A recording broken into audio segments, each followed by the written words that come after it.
இன்னைக்கு இட்லிக்கு சூடான இட்லிக்கு ஒரு சூப்பர் சட்னி ஒன்று பார்க்கலாம். அதுக்கு எண்ணெய் காஞ்சிச்சு. பூண்டு பற்கள் ஒரு 20 அல்லது அந்த 10 உங்களுக்கு சட்னிக்கு தேவையான அளவுக்கு எடுத்துக்கோங்க. இஞ்சி ஒரு 5 துண்டு எடுத்துக்கலாம். ஒரு 5 பெரிய வெங்காயம் எடுத்துக்கலாம். கல் உப்பு சேர்த்துக்கலாம். எல்லாமே நல்லா கைப்பாத்த புளி கொஞ்சம் சேர்த்துக்கலாம். இப்போ இதை நல்லா வதக்கிடலாம். வெங்காயம், புளி, பூண்டு, இஞ்சி, கல் உப்பு இதை நல்லா வதக்கிடுங்க. இப்போ வெங்காயம் நல்லா வதங்கிருக்கு.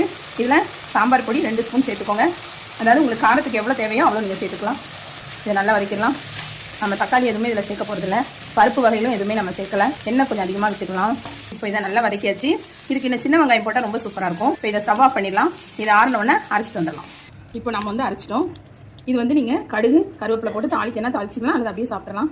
ரொம்பவே சூப்பராக இருக்கும். இதில் கொஞ்சம் நல்லெண்ணெய் விட்டு வச்சிடலாம். நல்லெண்ணெய் ஊற்றி கலரி வச்சிட்டிங்கன்னா ரொம்ப நல்லாயிருக்கும். சூப்பரான வெங்காய சட்னி ரெடி.